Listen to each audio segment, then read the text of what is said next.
Hello, my name is Brandon Keith, and today I want to talk to you about understanding your why. Understanding your why is the key to having success and a fulfilling career academically and professionally. But when we talk about understanding your why, what is a why? And when we're talking about the why behind what you're doing, what is your career, what are you doing in life, this can get a little tough to grapple. So we can define our why into three key things: our motivation, our passion, and our purpose. So let's start by talking about motivation. Where does motivation come from? Motivation is generally the drive to achieve some sort of goal. But where do these goals come from? Why would you even have a goal? Here's a good example. If you won the lottery tomorrow, how motivated would you be to go to work the next day? You may not be very motivated. Normally, motivations are gained through some kind of event or trigger, sometimes leading to a crisis, not always a crisis. But there is a cycle when we talk about motivation. When you hear motivational speakers talk, they often have stories that they want to convey that are motivational. They follow this same path. It starts in your comfort zone. Like every story starts, it's once upon a time. Everything is normal, or as normal as things can be, and there's some kind of event, some kind of disaster happens. Then there's a crisis that needs to be solved. You have a slew of motivation. You want to solve the crisis, whatever it might be. There's a recovery phase, and then out on the other side, you're often in a better place, or at least made whole. This is often where people talk about adversity, or getting outside of your comfort zone can lead to greater growth. Now let's talk about an example of different crises and how it can lead to motivation. My own personal crisis happened probably a decade ago. I was living by myself. I was in college, and I got to a point where I couldn't afford my rent for the next month. My credit card bills were maxed out, and I just didn't make enough money. No matter how much I cut from the budget, I was renting an apartment that was just too expensive for the income I was making. So that was my event. My trigger was, hey, I'm out of money. I'm not going to have a home anymore if I don't do something.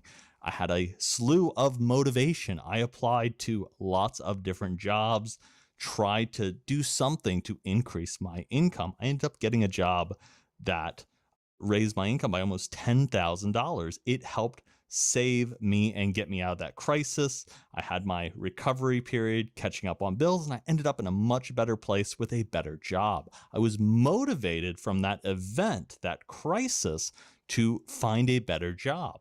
And oftentimes it feels like we need a crisis to be able to move. If we apply that to homework, if you didn't have that due date or that deadline, there may not be a slew of motivation to get there. The trick is figuring out how to keep motivation without a crisis. How can you trigger an event or something that's going to give you motivation, and you can skip the crisis? This is where passion often comes into play. Now, when we talk about passion as it relates to a new career, often you're looking for something you enjoy, something that pays well or well enough to live whatever lifestyle you're looking to live, and something you're good at.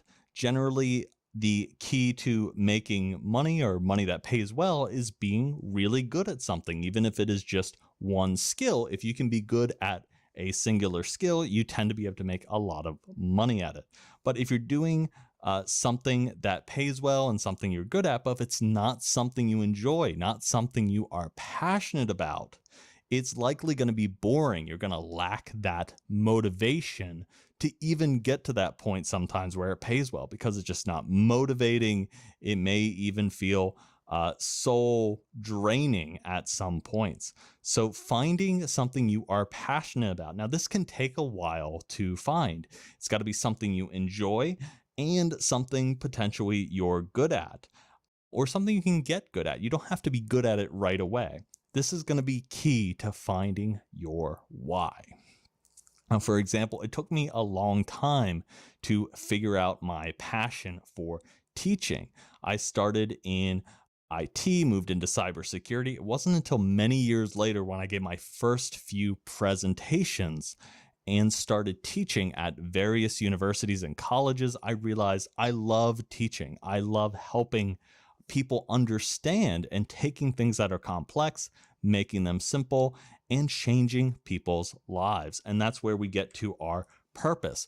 Oftentimes, our motivation and our passion can lead us to our purpose, but not always.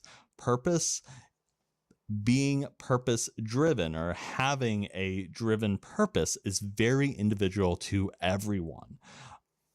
People are going to define purpose in different ways. Some people may have that in a more religious context. Other people might have that as purpose for living. In this context, it is going to define a part of your identity. What are you going to do with your life? Maybe your purpose has to do with helping others. For me, it is using the skills and talent I have, the passion I have for teaching, how I get motivated by helping other people and wanting to help other people. That's my purpose, to teach.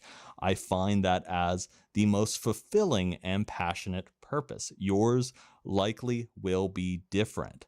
But this gets us back all the way to understanding your why. Once you understand your motivation, your passion, and your purpose, you will then understand your why. Why are you doing something? That's going to make your academic career, those long nights doing term papers, going through different jobs as you migrate your career, it's going to make it click, make it have a lot more sense. When you have your why behind it, you understand why, your past events, what's motivating you, what are you passionate for, what is that purpose that is driving you. You're going to work that much harder and find a fulfilling career.